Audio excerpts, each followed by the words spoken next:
सरस्वती ज्ञान कोश में आप सबका हार्दिक अभिनंदन है।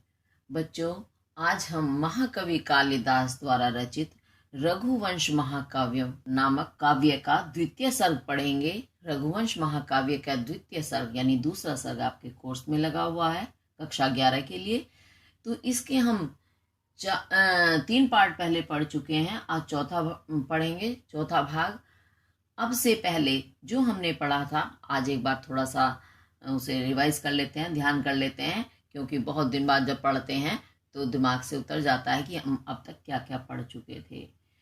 तो रघुवंश के महाप्रतापी राजा दिलीप, उनके कोई संतान नहीं थी, तो उनके गुरु वशिष्ठ ने उन्हें बताया कि तुम उनकी जो गाय है नंदिनी है जिसका नाम, उसकी सेवा करो तो तुम्हें अवश्य ही संतान प्राप्ति होगी।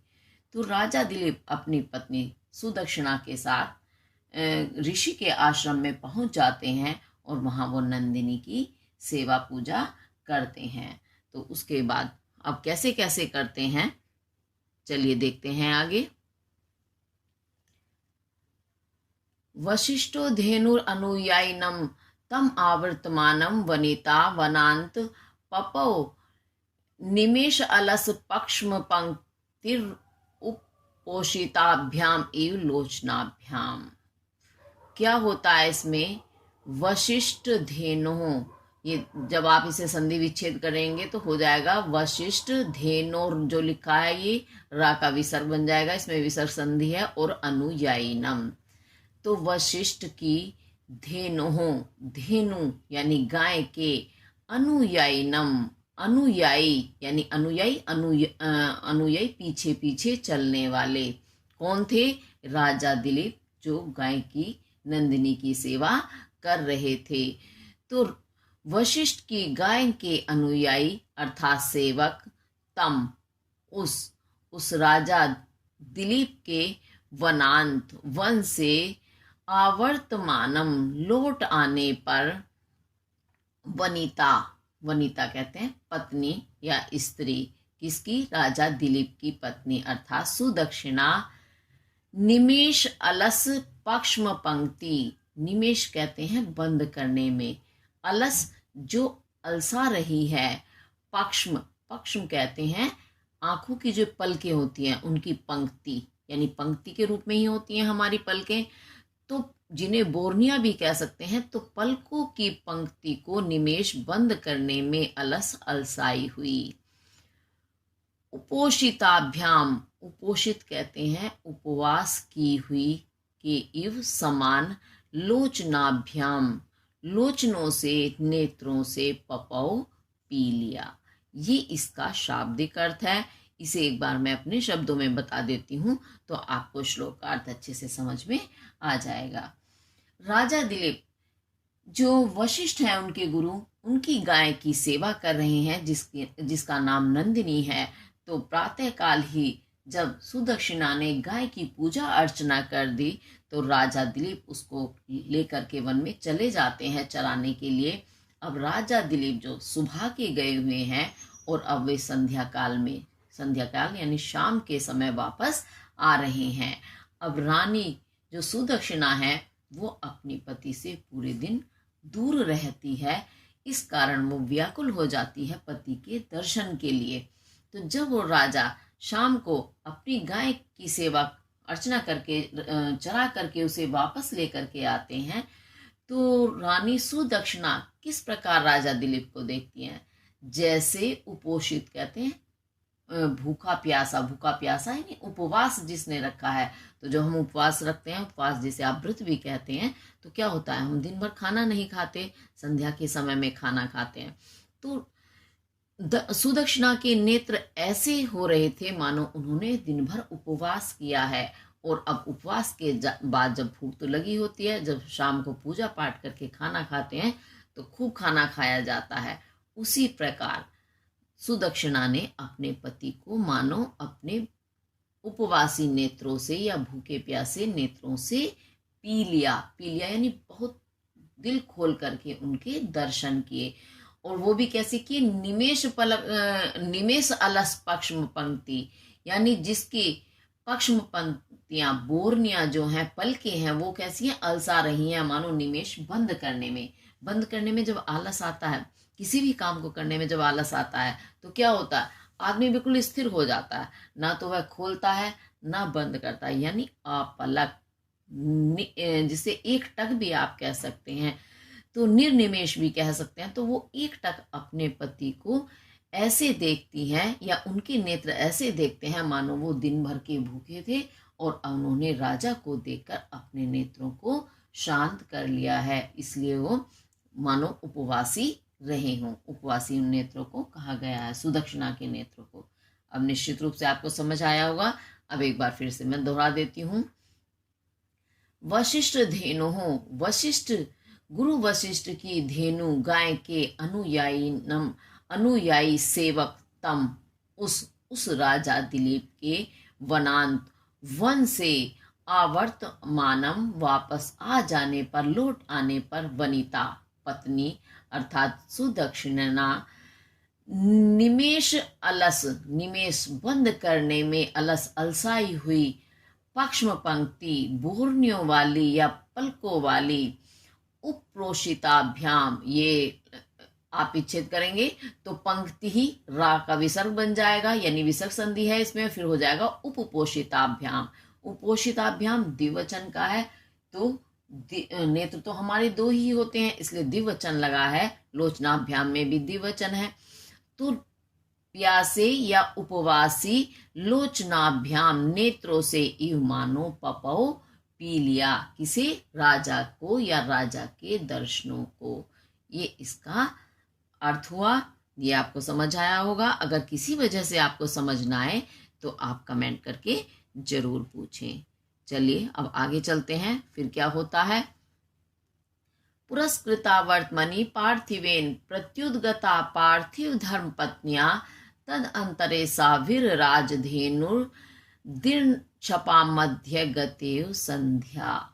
अब होता क्या है, गाय के पीछे पीछे राजा दिलीप हैं, और आगे जब वो आश्रम में प्रवेश करने वाले हैं तो उस समय आश्रम के द्वार पर खड़ी हैं सुदक्षिणा रानी। तो उस समय का वर्णन किया है, दोनों के बीच में गाय है, नंदिनी स्थित है। तो पुरस्कृता, पुरस् कहते हैं आगे, कृता की हुई, आगे की हुई, वर्तमनी मार्ग में, इसके द्वारा, पार्थिवेन, पार्थिव कहते हैं राजा को, तो राजा के द्वारा, वर्तमनी मार्ग में, पुरस्कृता आगे की हुई, और पार्थिव धर्मपत्नियां, पार्थिव राजा की धर्मपत्नियां, धर्मपत्नी के द्वारा, प्रत्युद्गता अगवानी की जाती हुई, प्रत्युद्गत यानी सामने, पूजा की जाती हुई, सा वह, धेनु वह धेनु गाय, तदंतरे तद उनके अंतरे बीच में, दिन, दिन जानते हैं आप, शपा कहते हैं रात्रि, दिन और रात्रि के मध्य, बीच में, गते गई हुई सी, संध्येव संध्या के एव समान, विरराज विराजित हुई, सुशोभित हुई। ये इसका शाब्दिक अर्थ है। एक बार फिर मैं इसे अपने शब्दों में आपको समझा देती हूँ। अभी जैसा कि मैंने प्रारंभ में बताया कि राजा वन से गाय को लेकर लौट रहे हैं, तो पीछे पीछे तो राजा हैं, आगे गाय। जब वो आश्रम के समीप आते हैं तो वहीं सामने खड़ी है सुदक्षिणा। दोनों के बीच में कौन हो गई, नंदिनी गाय। तो पीछे से तो राजा ने आगे किया हुआ है, और आगे जो सुदक्षिणा है वो उनका अगवानी करती है। अगवानी करना यानी मेहमान, कोई मेहमान आता है तो उसका हम स्वागत करते हैं, तो इस तरह से स्वागत कर रही हैं। अगवानी करने से तात्पर्य है, तो राजा और रानी दोनों के बीच में वह नंदिनी कैसे सुशोभित हो रही थी, जैसे दिन और रात्रि के बीच में संध्या, संध्या जो शाम का समय होता है वह सुशोभित होती है। जैसे दिन और रात के बीच में संध्या सुशोभित हो रही होती है, वैसे ही वह नंदिनी गाय भी सुशोभित हो रही है उन दोनों के बीच में। अभी आपको समझ आया होगा, एक बार फिर से देख लेते हैं। पार्थिवेन राजा के द्वारा, वर्तमनी मार्ग में, पुरस्कृता आगे की हुई, और पार्थिव धर्मपत्नियां राजा की पत्नी के द्वारा प्रत्युद्गता, अगवानी की जाती हुई, यानी सामने से पूजा इत्यादि की जाती हुई। अगवानी करना, जब कोई हमारे घर में अतिथि आता है ना, और जब हमें पता है आने वाले हैं, तो उनके आदर सत्कार के लिए सामने ही खड़े हो जाते हैं, तो वही अगवानी कहलाता है। तो अगवानी की जाती हुई साधेनु, वह गाय दिन छपा मध्य, दिन और छपा रात्रि के मध्य बीच में गता गई हुई, संध्या एव संध्या के समान, तदंतरे उन दोनों के बीच विरराज सुशोभित हुई या सुंदर लगी। ये इसका अर्थ हुआ।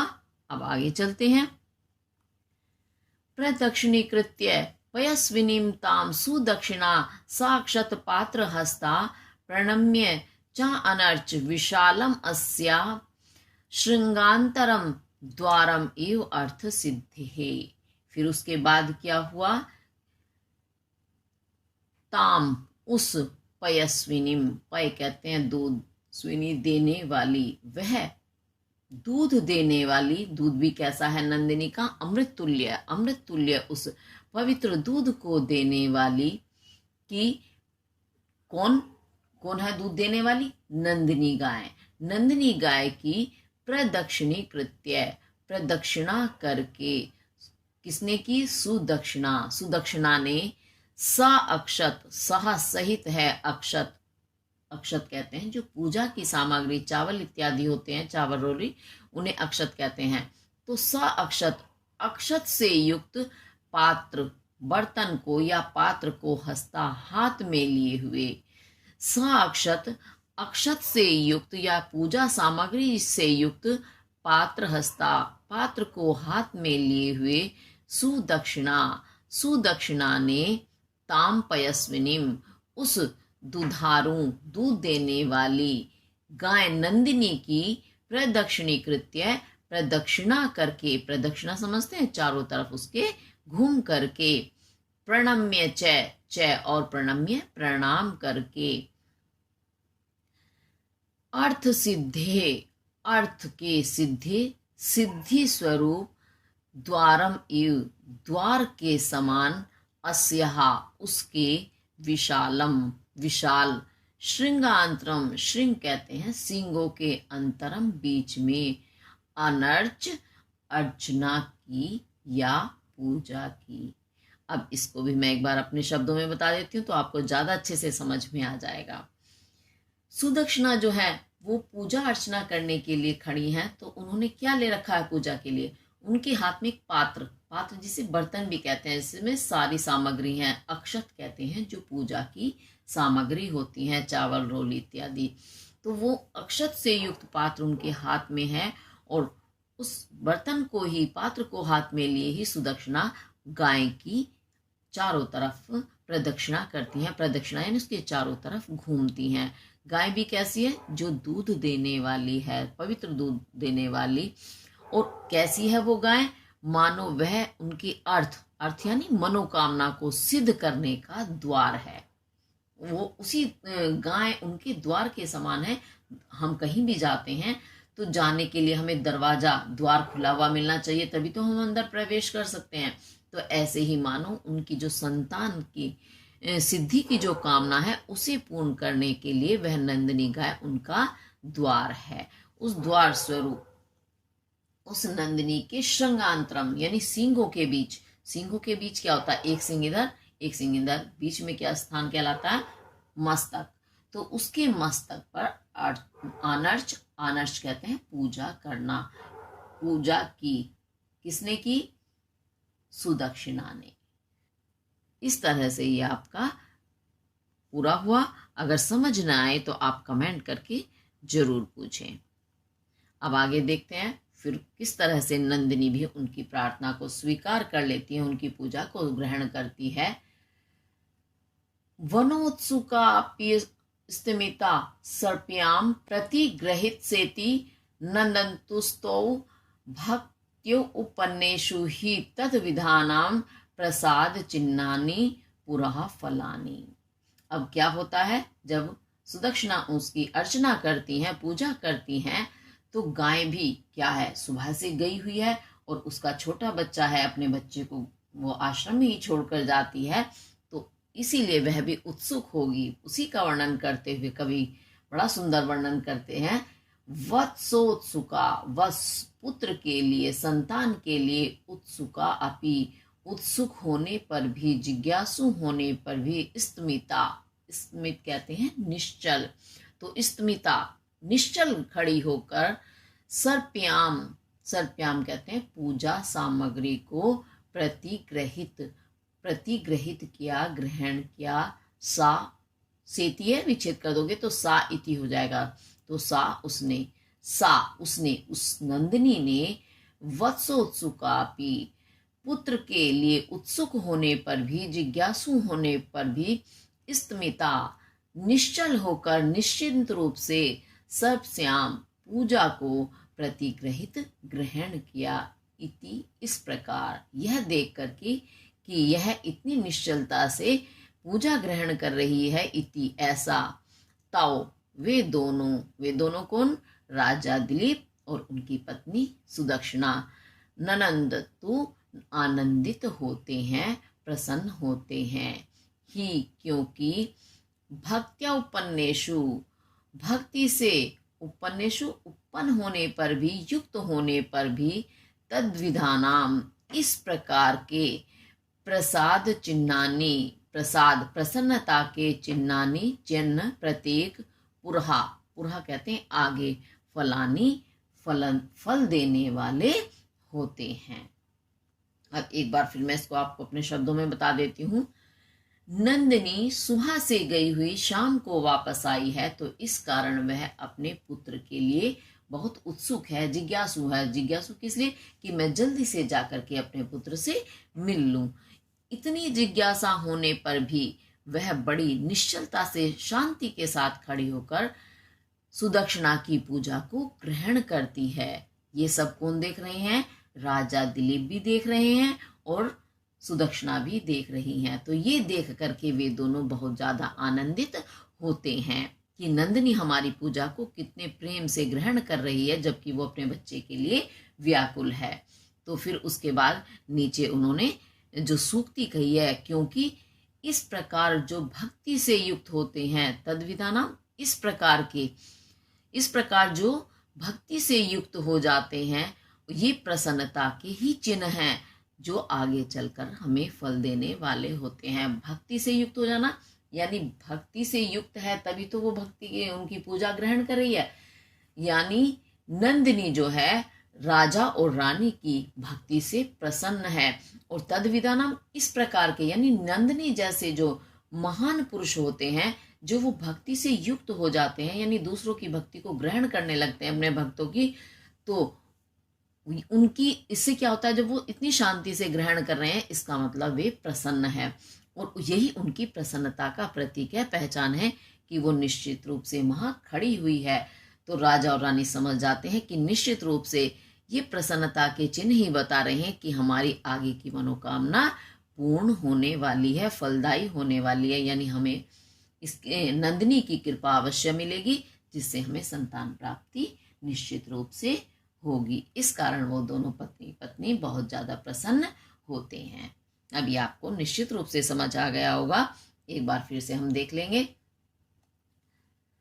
सा वह, ये प्रतिग्रहित से लिखा है, से विच्छेद करते हैं तो बनेगा सा वह, अर्थात वह नंदिनी, वत्सो उत्सुकापि पुत्र के लिए उत्सुक होने पर भी, स्मिता निश्चिंतता से, निश्चलता से, सर्प्याम पूजा सामग्री को प्रतिग्रहित ग्रहण करती है, इति ऐसा देखकर, ऐसा जान करके, तौ वे दोनों, नंदंतु आनंदित होते हैं, प्रसन्न होते हैं, ही क्योंकि भक्त्योपन्नेषु, भक्त्या भक्ति से, उपन्नेषु युक्त होने पर, तद्विधानाम इस प्रकार के, प्रसाद चिन्हानी प्रसन्नता के चिन्ह, पुरहा यानी आने वाले समय में, आगे के समय में, फलानी फल देने वाले होते हैं। ये इसका आपका शब्दार्थ और भावार्थ पूरा हुआ। अब आगे देखते हैं फिर क्या होता है। गुरुः सदारस्य निपीड्य पादौ समाप्य सांध्यं च विधिं दिलीपः दोहावसाने पुनररेव दोग्धिम भेजे भुजो छिन्न रिपुर्निष्णाम। अब उसके बाद उन्होंने नंदिनी की पूजा करने के बाद क्या किया? सदारस्य, सा सहित दार कहते हैं पत्नी, तो सदारस्य पत्नी के साथ दिलीपहा, दिलीप भी कैसे हैं?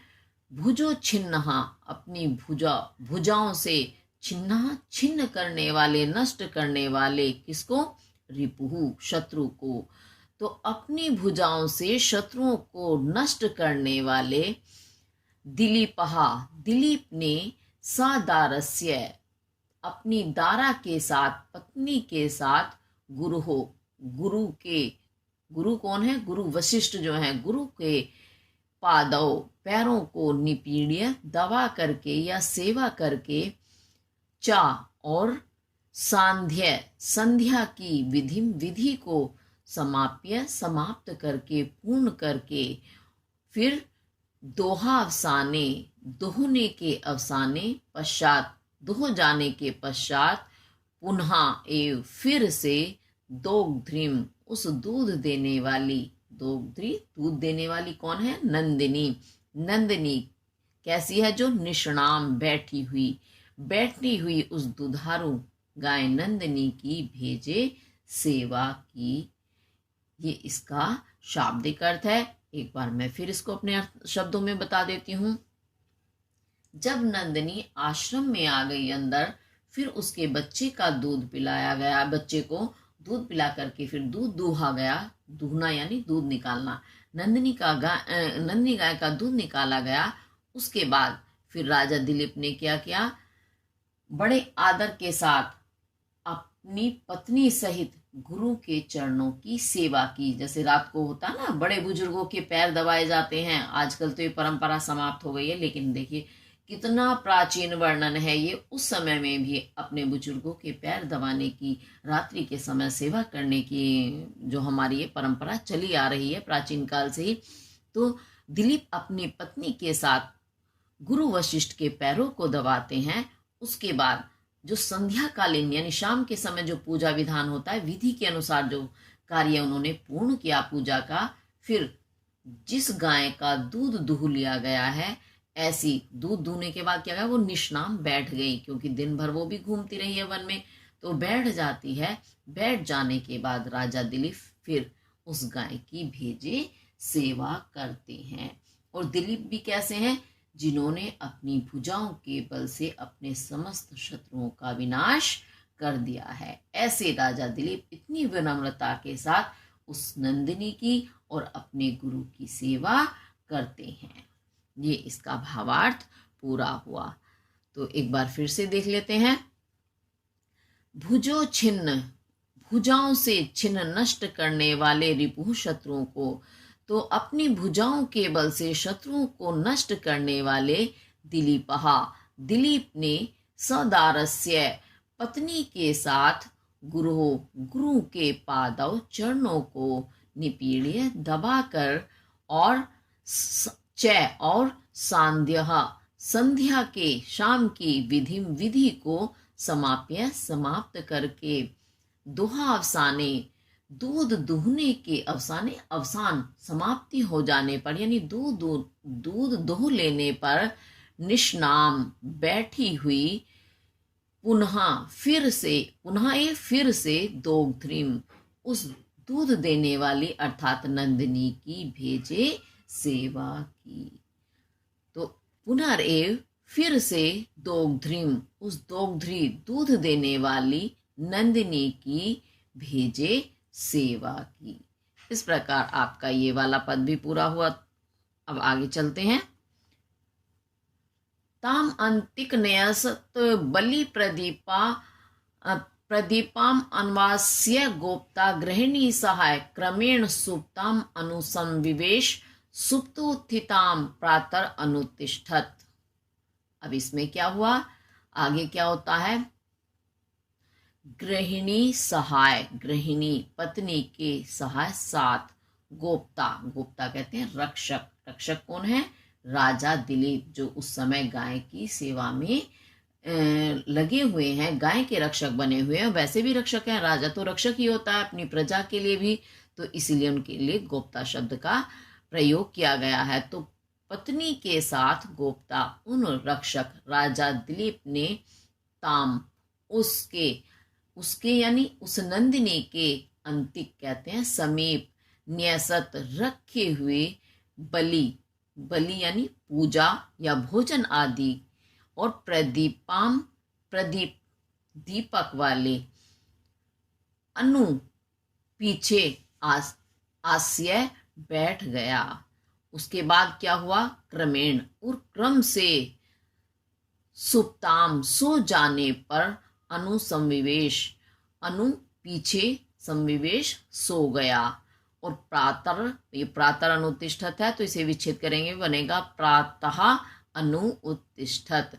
तो प्रातः यानी सुबह, सुप्तितो उत्थिताम, सुप्तितो सो करके, उत्थिताम उठी हुई, उस नंदिनी के बाद, अनु पीछे, उत्तिष्ठत उठ गया।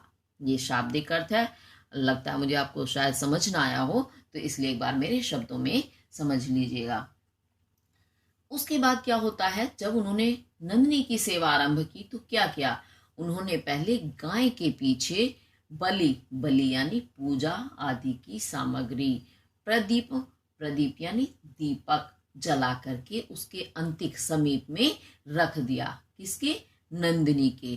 किसके साथ थे, राजा दिलीप अकेले नहीं कर रहे थे वो सेवा, बल्कि अपनी पत्नी के साथ वो राजा नंदिनी की सेवा कर रहे थे। तो उन्होंने वहां भोजन, पूजा की जो सामग्री थी, दीपक था, उसको नंदिनी के समीप रख दिया। फिर क्रम से यानी एक के बाद एक काम वो करते गए। जब नंदिनी सो गई तो उसके बाद वो भी सो गए, और जब प्रातः काल हुआ, नंदिनी उठी तो वो भी उसके पीछे पीछे ही उठ गई। ये नहीं कि नंदिनी तो उठ गई हैं और राजा रानी सो रहे हैं, नहीं, उसके पीछे पीछे वे भी स्वयं उठ गए।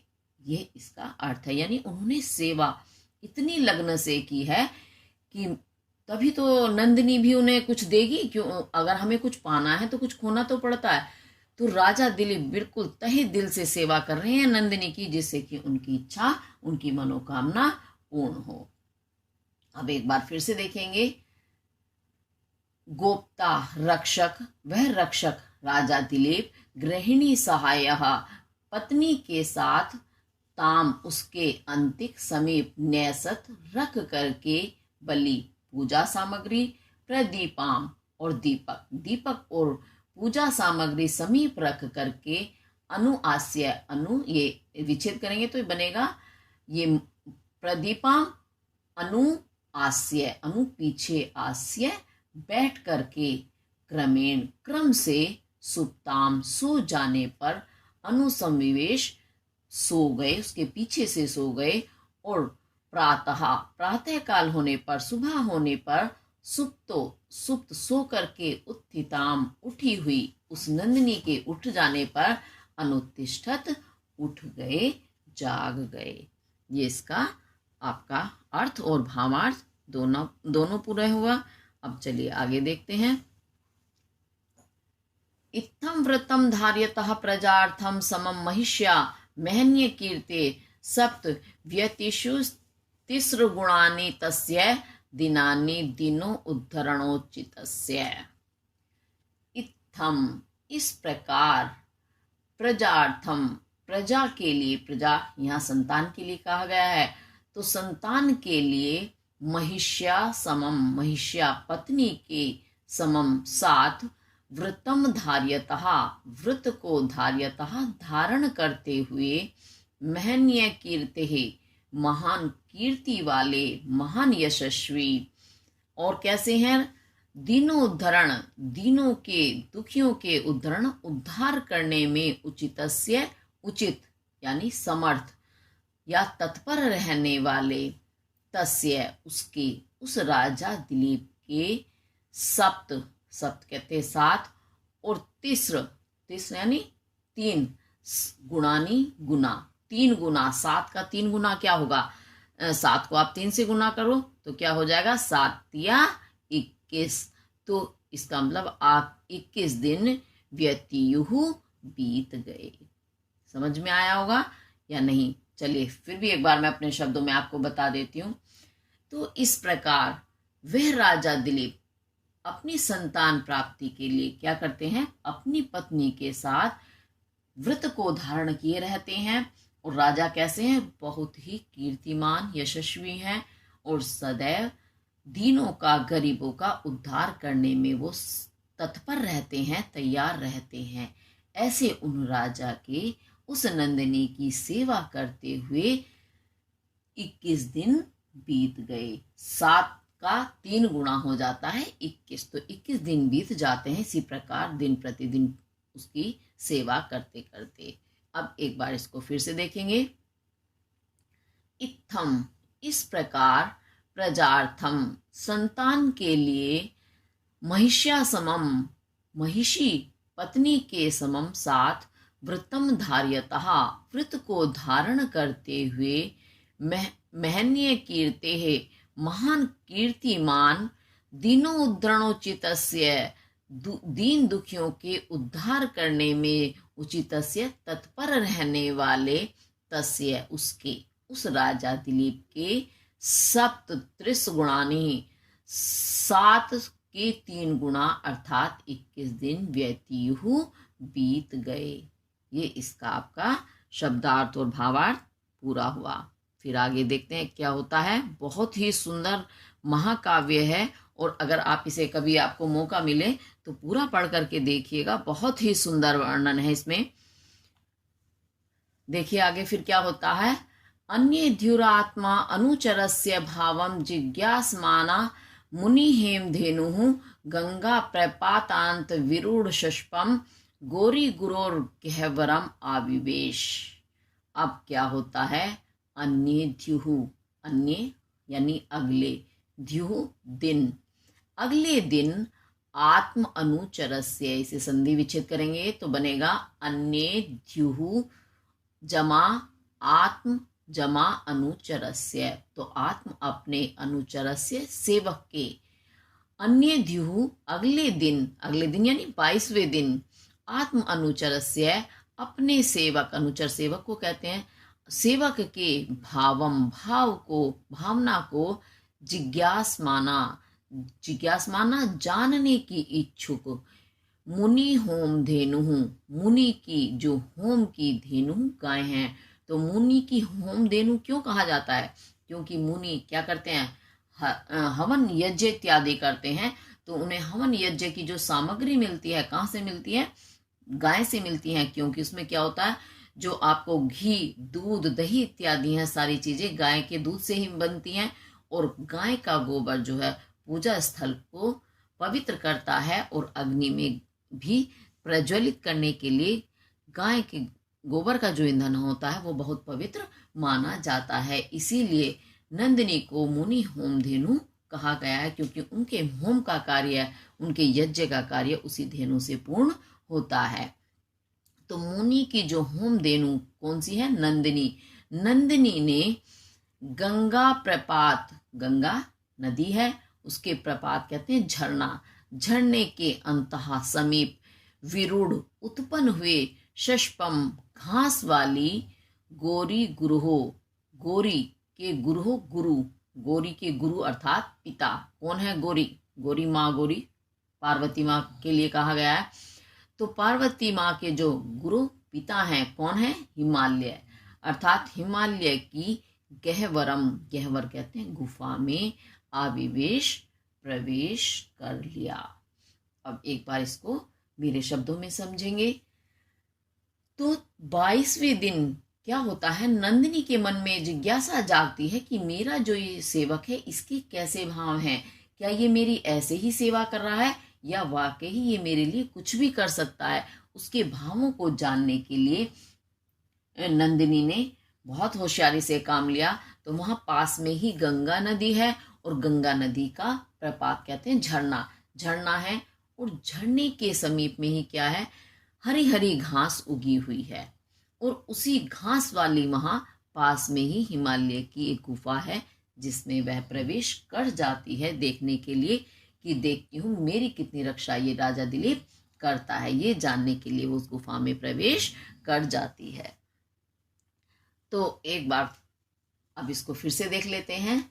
अन्य दिहु, अगले दिन, आत्म अनुचरस्य भावम, अपने सेवक के भावों को जिज्ञास माना, जानने की इच्छुक, मुनि होम धेनु, मुनि की जो होम की धेनु अर्थात नंदिनी है, नंदिनी गंगा प्रपात, गंगा के झरने के अंत यानी नजदीक, समीप, विरूढ़, उपजी हुई या उगी हुई, शष्पम, शष्प कहते हैं घास को, तो घास वाली गोरी गुरहो, हिमालय की गहवर गुफा में आविवेश, प्रवेश कर गई या प्रवेश कर देती है। ऐसा इसका ये भावार्थ बनता है। तो इसी के साथ हमारा ये आज का कार्य पूरा हुआ है। इसे आप अच्छे से समझेंगे, करेंगे, और अगर कोई भी चीज़ आपको समझ नहीं आती है तो कमेंट करके अवश्य पूछें और सारा काम ध्यान से करें, क्योंकि आपकी परीक्षाओं में ये व्याख्या करने के लिए आता है। इसी के साथ धन्यवाद।